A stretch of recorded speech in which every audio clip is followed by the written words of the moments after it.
Cari telespettatori, ben ritrovati. Parliamo di servizi utili che sono importantissimi per i cittadini, quindi una trasmissione molto di servizio e di grande valenza anche sociale, e parliamo di tematiche importanti perché di dichiarazione dei redditi, di scadenze, di documenti che devono essere presentati per avere le detrazioni, quali saranno le detrazioni per quest'anno, quali sono le novità da conoscere, quali invece le cose che si reiterano nel tempo, quelle quindi rimaste.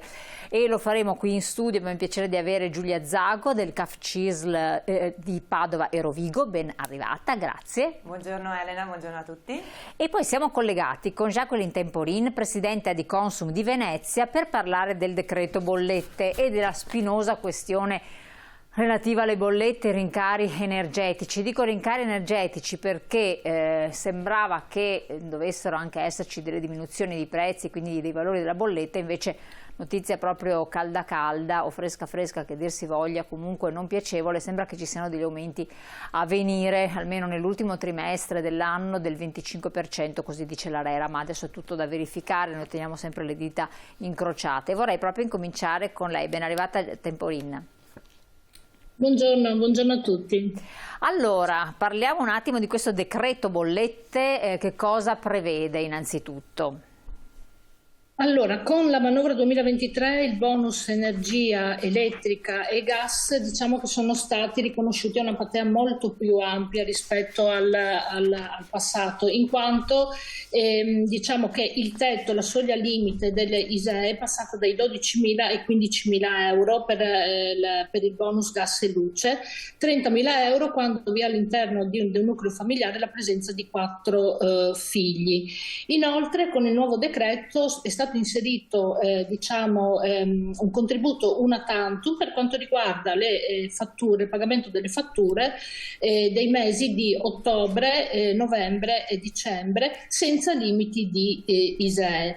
Diciamo che i bonus sociali sono quei bonus che arrivano direttamente nelle bollette nei mesi e sono destinati alle famiglie che sono in difficoltà economica, che hanno quindi un ISEE che non supera i 15.000 euro.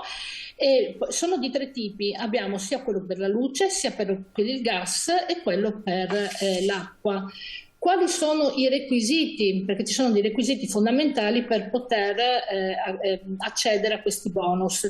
Intanto bisogna essere intestatari di un contratto di fornitura ad uso domestico, il contratto deve essere attivo all'interno per la residenza, diciamo presso la residenza, l'indicatore di ISEE che non deve superare i 15.000 euro, come abbiamo detto, i 30.000 euro quando all'interno del nucleo familiare sono presenti 4 figli, possono richiederlo anche i titolari di reddito di cittadinanza, quindi anche loro possono accedere alla richiesta del bonus.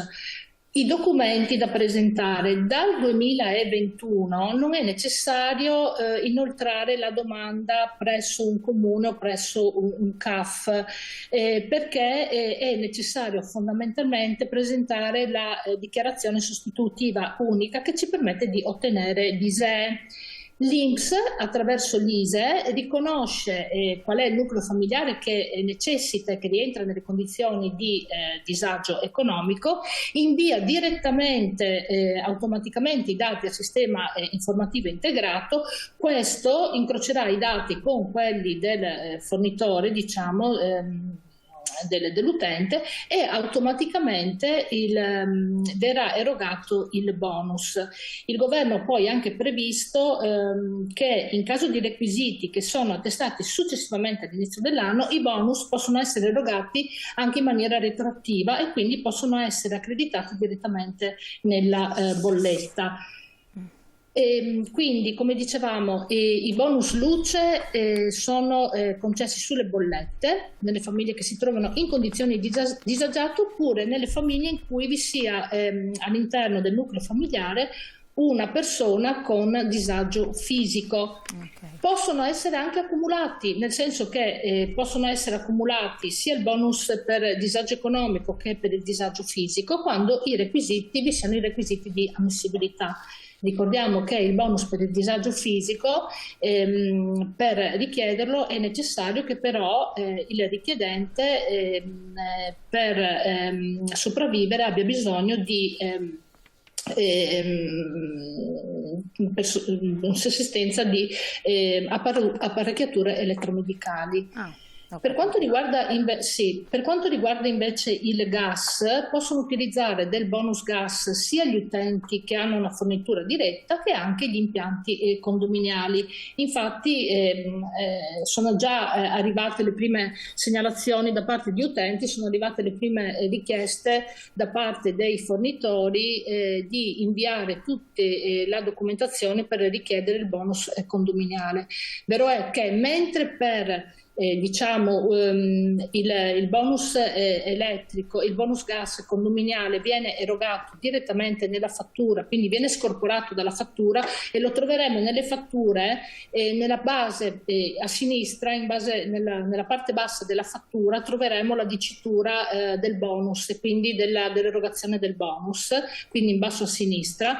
Invece per il cliente diretto lo sconto avviene direttamente, per cui in unica soluzione viene erogato tramite un bonifico domiciliato, per cui nel momento in cui arriva questo bonifico domiciliato l'utente non dovrà fare altro che indirizzarsi verso l'ufficio postale più vicino, carta d'identità, codice fiscale e ritirare in un'unica soluzione il bonus, il denaro. Per quanto riguarda invece, faccio una piccola digressione anche se me lo permetti, per quanto riguarda il bonus acqua, consente di non pagare un quantitativo minimo di acqua a persona annuo. Sì, io chiedo la slide della Diconsum, dalla regia, se magari ci mettono una slide della Diconsum, della CISL, che è la prima slide. Prego, sì. Sì, sono 50 litri giornalieri pro capite, per cui sono in un anno 18,25 metri cubi perché può usufruire un cittadino. Sono quelli che praticamente corrispondono al fabbisogno essenziale, al soddisfacimento dei bisogni essenziali quotidiani. Sono utilizzati dai clienti di fornitura diretta e anche da quelli condominiali.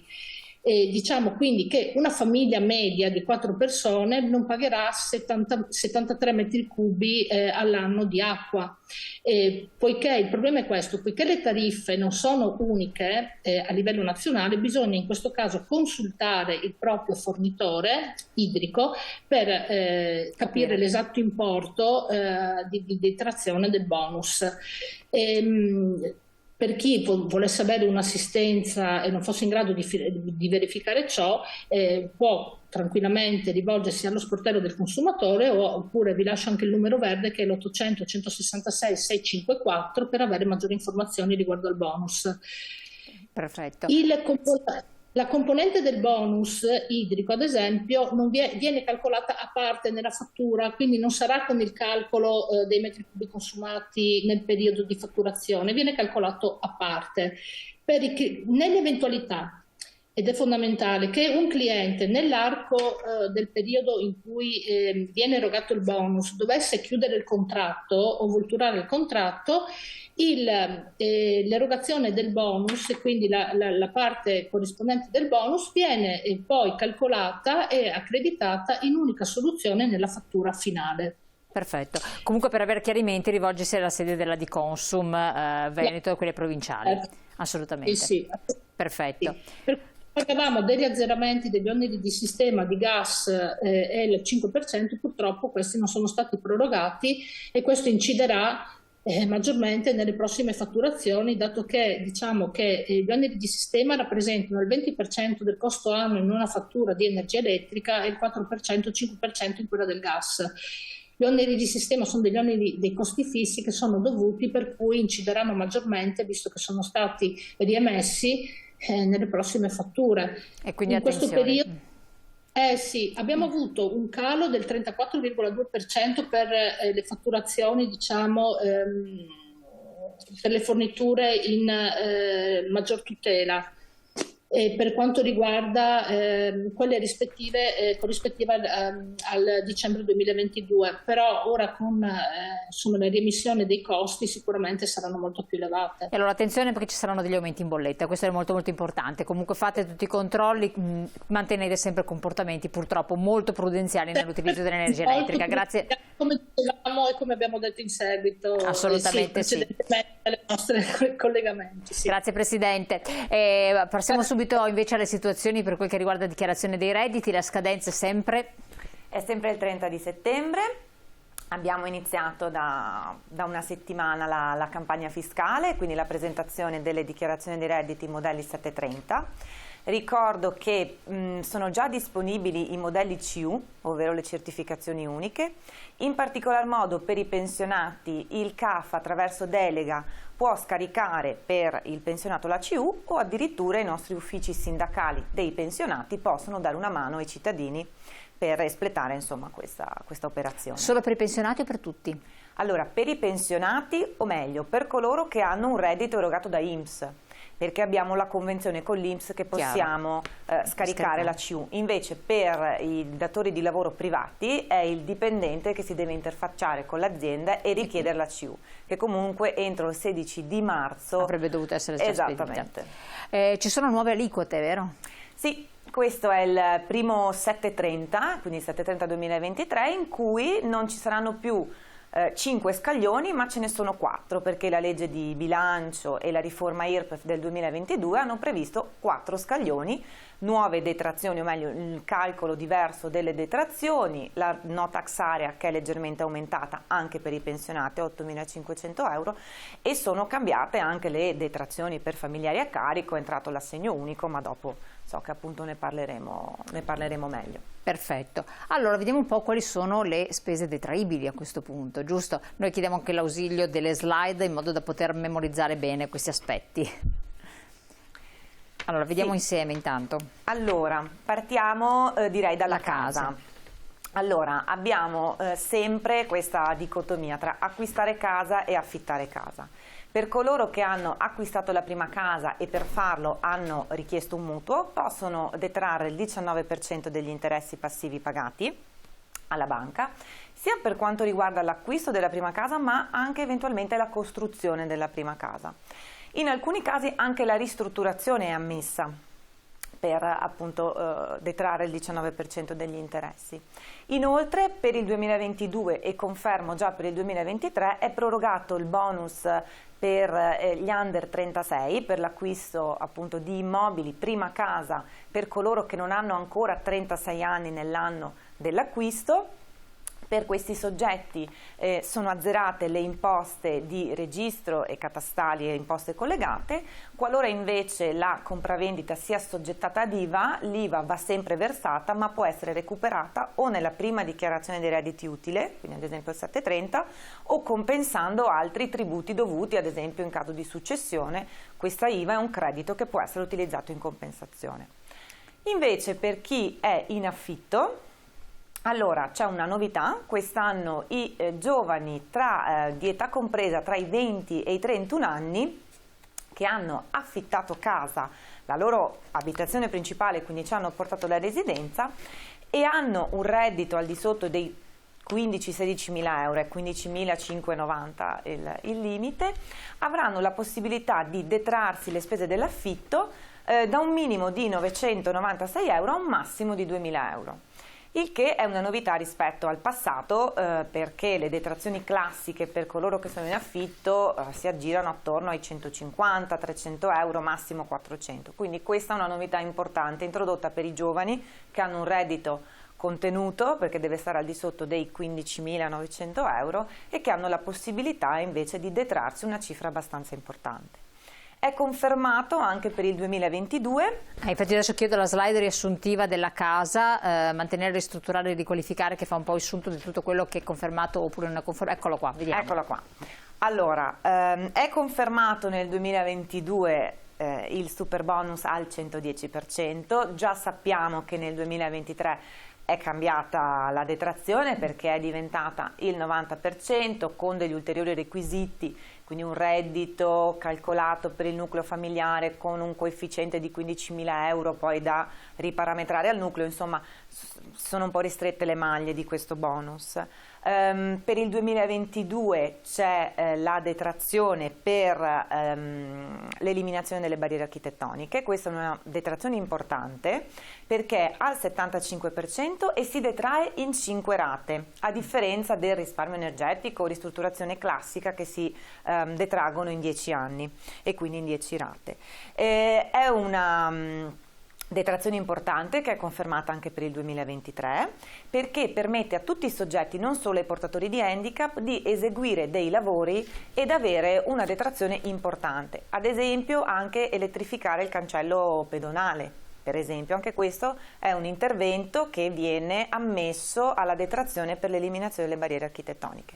Gli interventi sono contenuti in realtà, quindi bisogna sempre affidarsi a un tecnico perché c'è un decreto ancora dell'89, il 236, dove sono elencati tutte le tipologie di lavori ammissibili per questa detrazione.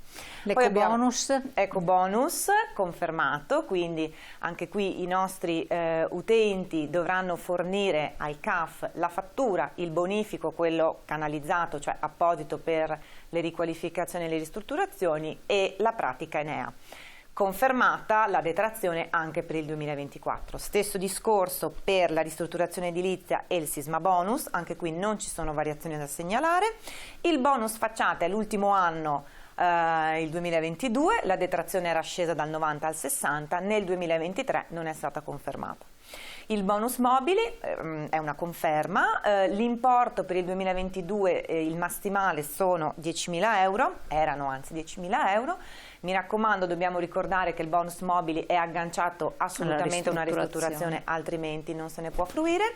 Per il 2023 il limite massimo per il bonus mobili scende a 8.000 euro, così anche per il 2024, salvo cambiamenti.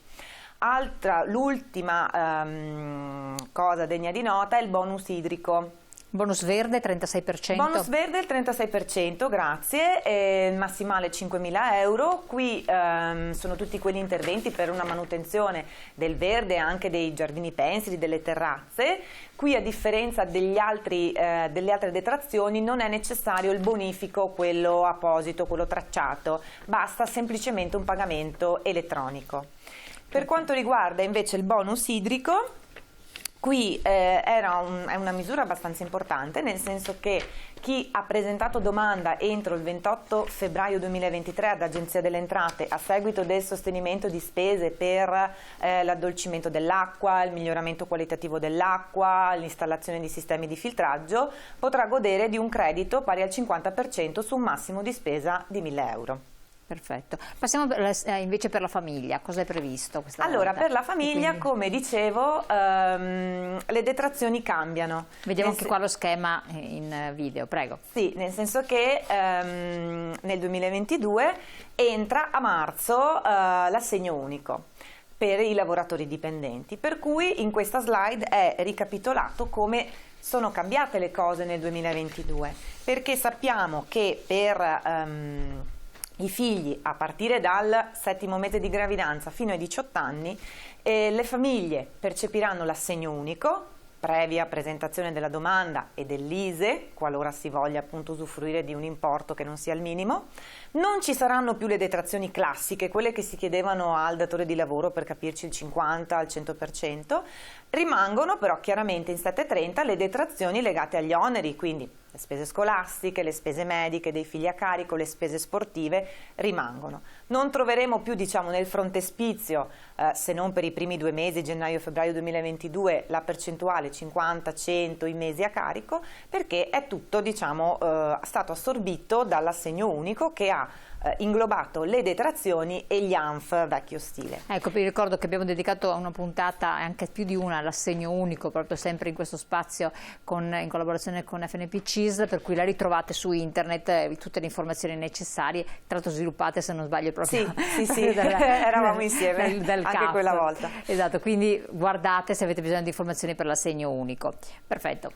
Ecco, e sì, nella slide poi si ricorda come, diciamo, le cose cambiano a partire partire dai 21 anni, perché tra i 18 e i 21 spetta ancora l'assegno unico a determinate condizioni, ad esempio che il figlio studi, non spettano le detrazioni classiche, dico io, ma spetteranno sempre le spese collegate che si detraggono in 730. Dal mese del compimento dei 21 anni non si percepisce più l'assegno unico, rientreranno in gioco le detrazioni, diciamo, classiche, quelle che si richiedono attraverso il datore di lavoro. Rimangono sempre ferme le detrazioni che si possono usufruire in dichiarazione di redditi, spese universitarie e infatti, altro. Vi chiedo dell'altra slide, che è quella riassuntiva per quello che riguarda la famiglia, dove vediamo le rette degli asili nido, l'istruzione che faceva riferimento, sì. Eccola qua, cosa si può ottenere massimo. Allora, tutte queste spese sono detraibili al 19%. Come vedete hanno dei massimali diversi.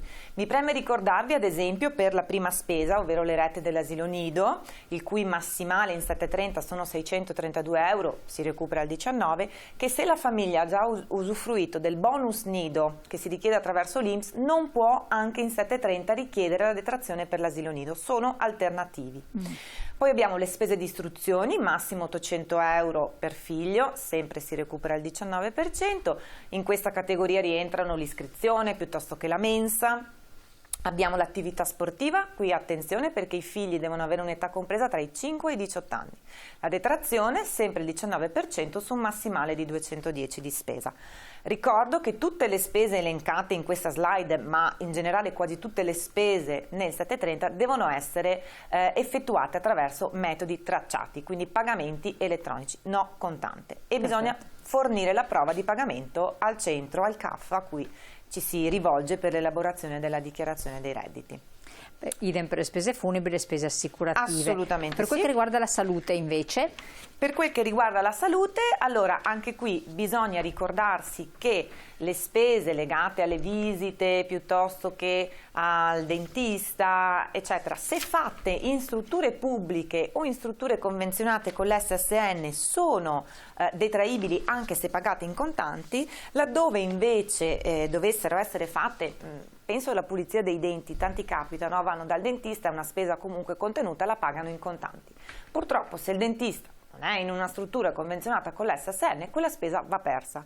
Per cui ricordiamo, mi raccomando, anche se ci sembrano importi contenuti, vanno sempre pagati attraverso metodi tracciati, metodi elettronici, bancomat, carta di credito, carta di debito. È importantissimo, altrimenti la spesa non si può recuperare nel modello 730.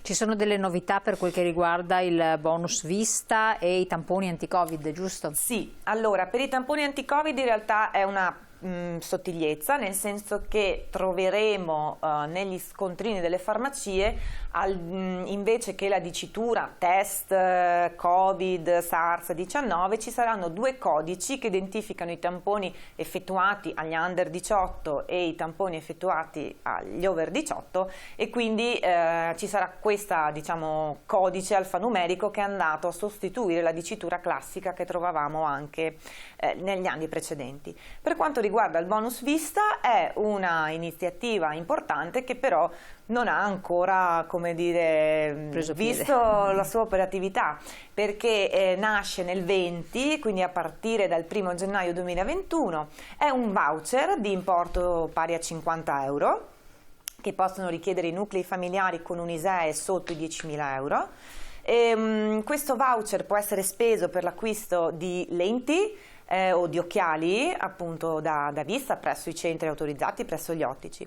Tuttavia non è ancora attiva la piattaforma sulla quale si fa la richiesta, quindi ci sono questi 50 euro ipotetici che sono appunto richiedibili nel momento in cui la piattaforma sarà attiva e per coloro che dovessero già aver sostenuto la spesa, perché ricordo essere partita dal 1° gennaio 2021, possono presentare richiesta di rimborso attraverso la stessa piattaforma. Altrimenti si richiede appunto questo voucher che va speso entro 60 giorni dall'emissione. Bisogna stare attenti però solo una cosa, che se si richiede il voucher o si richiede il rimborso, però si è portato anche per intero la spesa nel 730, l'anno successivo bisogna ricordarsi di dichiarare questi 50 euro di voucher ricevuti a tassazione separata. Quindi è vero che ho detratto la spesa al 19%, ho richiesto il voucher, però non posso godere di entrambi i benefici, diciamo, quindi quei 50 euro, se ho detratto la spesa per intero, l'anno successivo li andrò a restituire. Questo è bene ricordarselo, annotarsi sì. tutto, altrimenti sono problemi.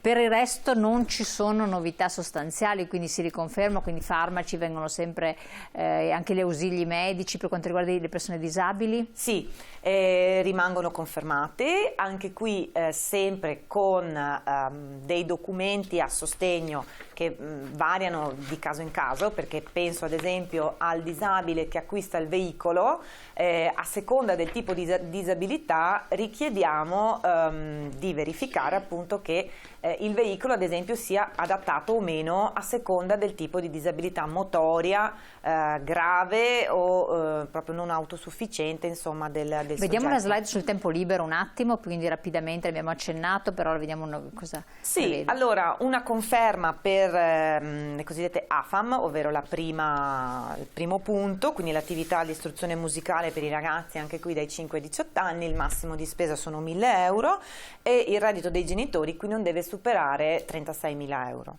Invece l'attività fisica adattata che ve l'avevo presentata a gennaio dell'anno scorso come novità è stata appunto resa operativa da un decreto da non tantissimi giorni. Le persone che appunto hanno svolto questa attività in centri non medici, ma ad esempio anche le palestre comunali, ok? E hanno svolto questa attività per comunque a scopo di cura e prevenzione per la loro salute, se hanno presentato domanda entro il 15 marzo 2023 potranno godere di un credito d'imposta pari al 97,58% della spesa che hanno sostenuto.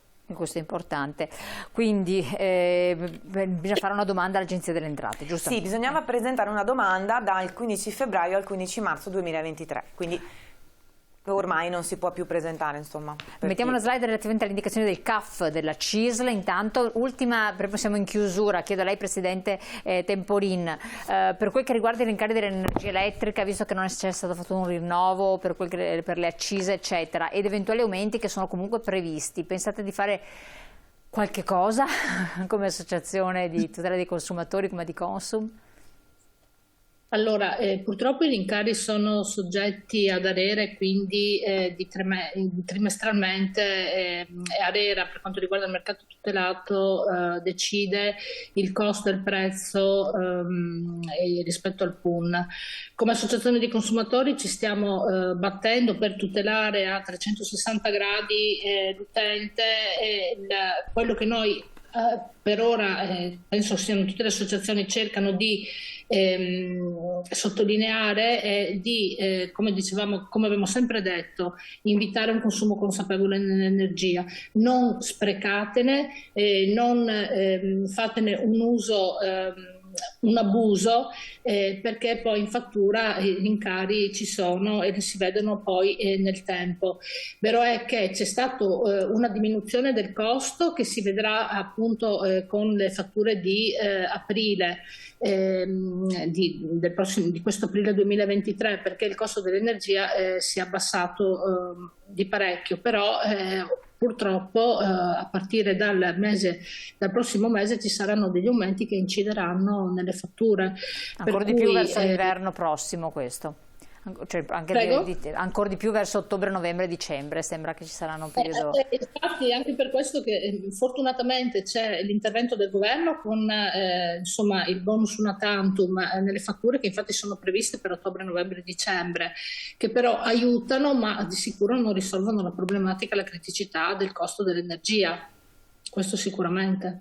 Perfetto, io la ringrazio tantissimo Presidente Jacqueline Temporin presidenta di Consum Venezia, quindi avete visto la sede di Consum, contattate, la ringraziamo tantissimo. Giulia Zago, CAF CISL Padova Rovigo, vediamo anche la slide con le indicazioni, i numeri telefonici per contattare il CAF CISL, per rivolgersi con tutti i documenti necessari, eccolo qua, numero verde 800 249 307, e prenotare per tempo naturalmente. Assolutamente sì, anche perché prima si fa al 7:30 e prima, se si ha un credito, si vedrà appunto questo rimborso o in busta paga o in pensione. Ah, quindi se uno va a giugno, luglio, lo riceverà quei mesi successivi? Allora, tendenzialmente giugno ancora il rimborso si vedrà con la busta paga a competenza luglio-agosto. Se già lo si presenta a fine luglio, inizio agosto, si vedrà da settembre in poi. Benissimo, io ringrazio entrambe, ringrazio voi telespettatori di averci seguito e naturalmente alla prossima. Grazie, buon proseguimento.